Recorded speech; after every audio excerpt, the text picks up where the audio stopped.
Welcome to the channel. Thought I'd do a quick video on Jaguar F-Pace and also going to be like XE and all the Land Rovers. The 204 DTD Ingenium diesel engine, turbo replacement.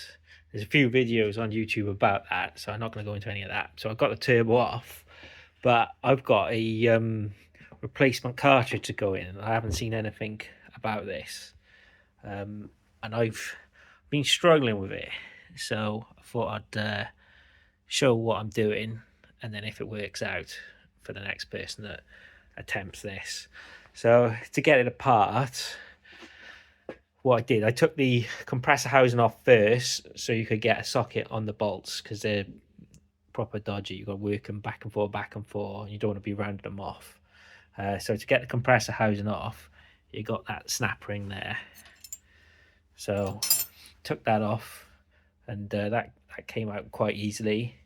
Undid the bolts, and then to get the old turbo apart, because it's no good anyway, I just basically hammered it out onto the exhaust housing, because obviously you got all like rust and carbon build up. And then the bit I was struggling with is the VNT nozzle. So I tapped it up, so it sits in the air, and this is it here. I just got a screwdriver in between it and sort of tapped it all round to lift it up. But when I put it on the new turbo, you've got a gap all the way round. And I'm thinking, oh, surely this can't be right. Yeah, because it was fitting tidy on the old turbo. So it's all lined up, and you got this ring in there, and I think this is how it's supposed to be, basically. So I was thinking that should be sitting flush and should be a tight fit. That's not a tight fit at all. It's tight going back on the old one, but the old one's full of carbon, so it's gonna be. But this is sloppy to the point where if I tip the turbo upside down, it'll all fall apart. But I got a press there, so I just put it in, just lightly pressed it down, and it closes up all round. But as soon as you take the pressure off the press, it'll just open back up again. So I don't think I think this is how it's supposed to be, basically. And then when you clamp it all together into the turbine housing, it'll close up the gap. So I've been sort of stressing about it. I can't find anybody else that's done it, so I'm just going to go with that and put it together and see what we get. So you got your little rings in there, and I've already put it all together and bolted it down, and none of these rings crushed. So I think this is how it's supposed to be.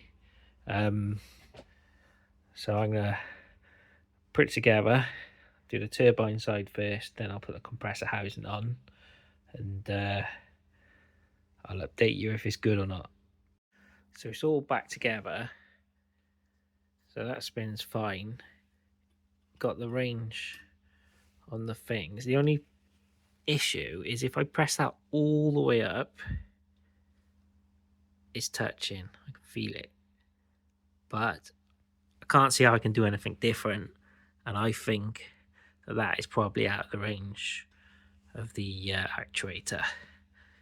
So it's not touching in any other position, it's only when I'm pressing it all the way. So I'm going to just put it back together and send it, and we'll see what happens. So it's all back together now. I haven't put the top cover on because I'll look for leaks. So I'm about to do the first startup. I added some oil into the feed just to prime the turbo. So this is a moment of truth. See what it sounds like. Before, it had the a whine a couple of seconds after you start it, and it would go up with the revs. I was pretty sure it's turbo. So let's see what this new one sounds like.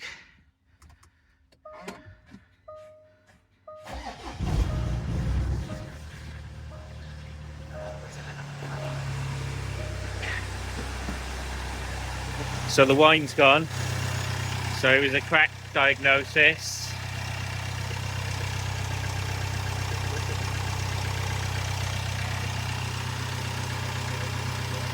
So happy with that. The big test now is I'll gun it and we'll see if that actuator moves and it self-clearances and smashes itself to pieces. I think we'll be all right.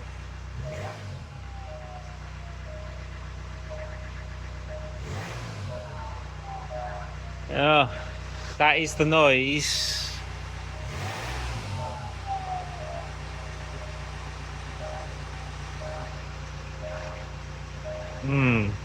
It's not as, it's better than it was.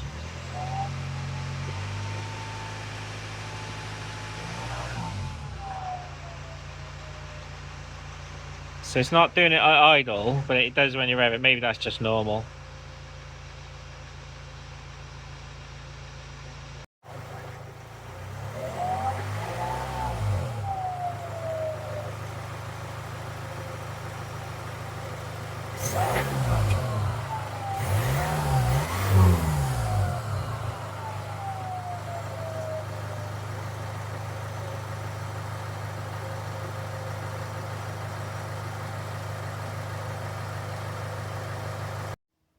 Right, so a bit of a update. I think it's about 8,000 miles later now.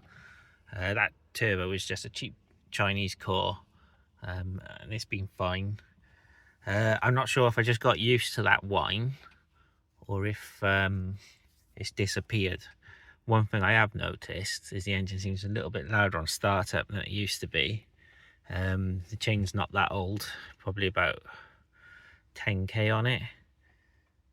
So I just gonna ignore it all, I think, but we'll do a cold start and I'll see if it's still got the whine.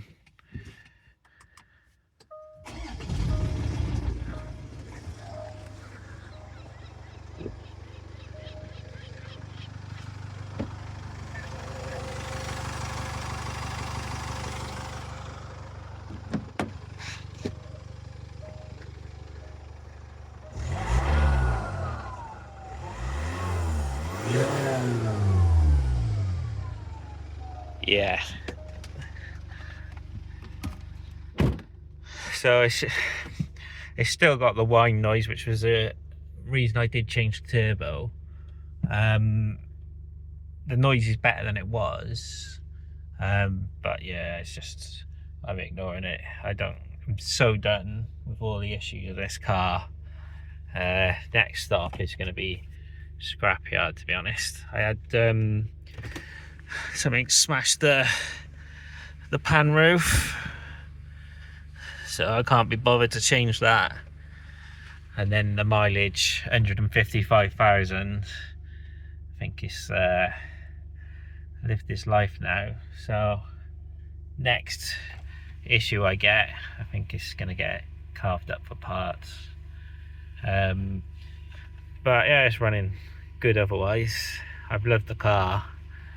Yeah, I mean, it's just high maintenance really, considering it's a 2-litre diesel. But yeah, thanks for watching.